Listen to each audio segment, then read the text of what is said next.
Taking the decision to roll someone over and to put them into a safe airway position is really important.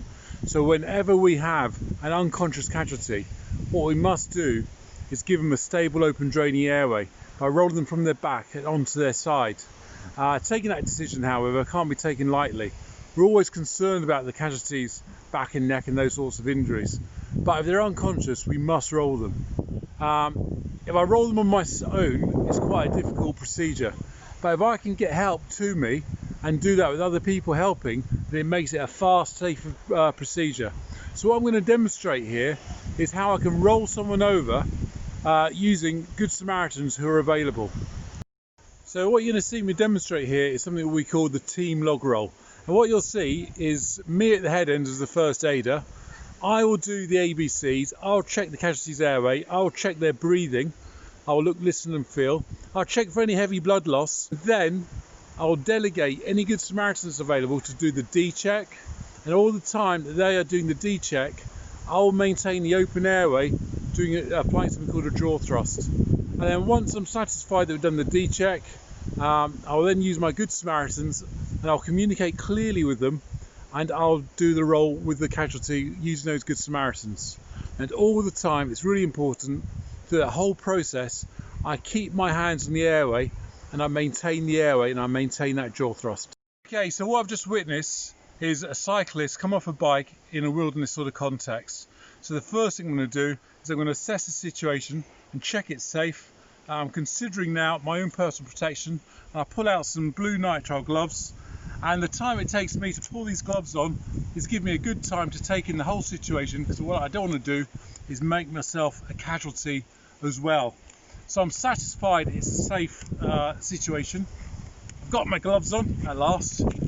I'm now going to approach the casualty and find out if she's alert and responsive. And Will, I'm a first aider. Are you okay there? Can you open your eyes? Help, help, I need some help. Oh, what's up? Okay, it's my hands you can feel. Can I do anything? Just wait there, guys, just wait there. Okay, nice one. I can see you breathing, really nice breaths. Can you hold those breaths? Yeah. You breathing?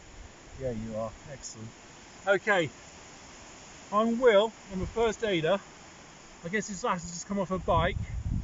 What's your name, fella? Andrew. Andrew. Do you know where we are? I can check on my phone. Good. What I want you to do is phone up the emergency services. Yep. Tell them where we are. Tell them we've got a single cyclist who's unconscious and who's breathing, and we need an ambulance here now. All right.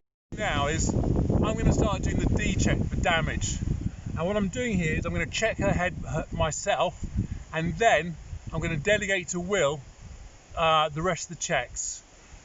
She's got his helmet on. At the moment, there's no reason for me to take his helmet off. So as a first aider, I'm going to choose to leave that helmet on. There's no reason for me to take it off.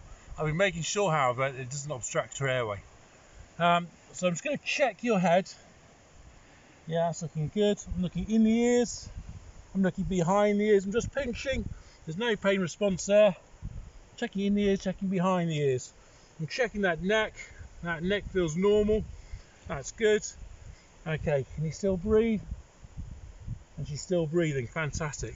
And what I'm going to do now is I'm going to put my fingers behind her jaw, and I'm going to lift her jaw and then maintain a jaw thrust. Okay, Will, I'm going to ask you to check this casualty over, and I want you to be clear on what I'm asking you. If you're not sure about anything, I want you to ask me for clarity first, okay? Yeah.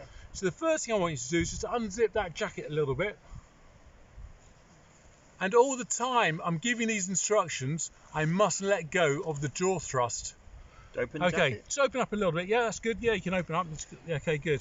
I can see there's no media alerts around her neck. Can you put your hands on her shoulder bones, on her collarbones, in fact, and just press down nice and flat. That is? Yeah, yeah, and press down. I want you to feel for any abnormal, any swelling, any abnormalities. That's good. Okay, and bring your hands around the front, round to the middle, round the palms of your hands, flats your hands. Yep. Good. Put your hands flat either side of a rib cage. Yeah? Yeah. Yeah. Squeeze in, give it a good squeeze to those ribs. Squeeze it in and out. Yeah. Good. What I want you to do now is imagine her belly button is the centre of a hot cross bun. Yeah. Press down in the 4 quadrants of that cross bun with your flat of your hand, please.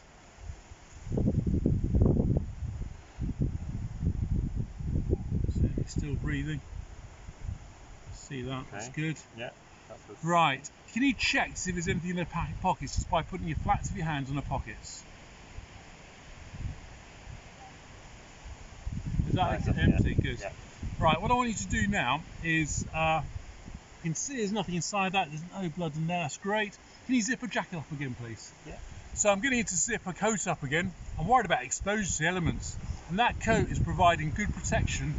Okay, there's nothing in those jacket pockets, is there? Okay. All right, can you run your hands down the right hand leg?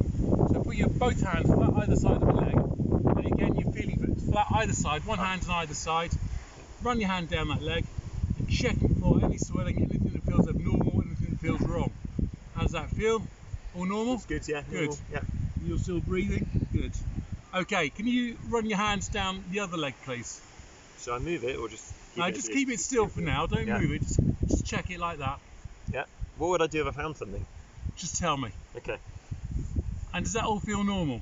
No pain response? No, it's fine.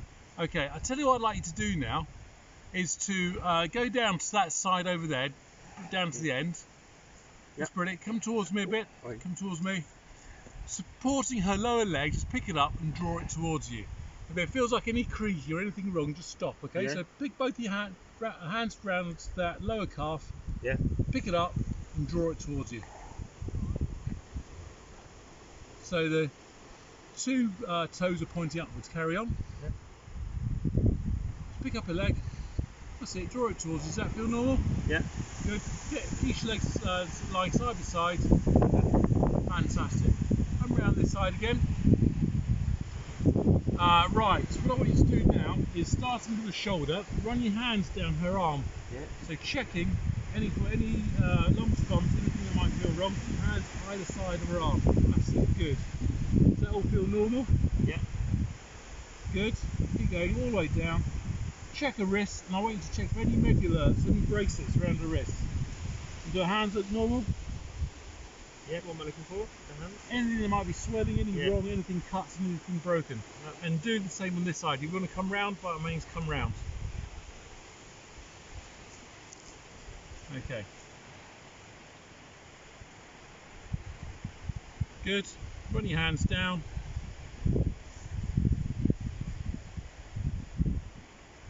Good. You're still breathing? Yes, you are. Oh, there's this. Watch. Okay, no, that's all right. Right. Yeah, that's okay. Good. Okay, Will, can you kneel down over there, please? Is it Andrew, did you say? Yes, yeah. Andrew, come and kneel beside Will. Sorry, lass, what's your name? Hannah. Hannah, can you kneel beside Andrew, please? Will, can you put that arm out at right angles, please? Can you put this near arm just at right angles? Andrew, can I borrow your jumper, please? Can you just take that off, please? Great, and just put that beside me over here. I'm going to need that in a moment. Let's take this off.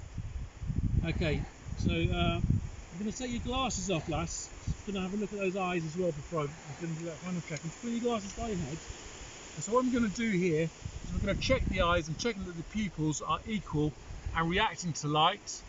And just to see if we get any ideas for any head injuries. I'm just going to do that now. Okay. Happy with what I can see there.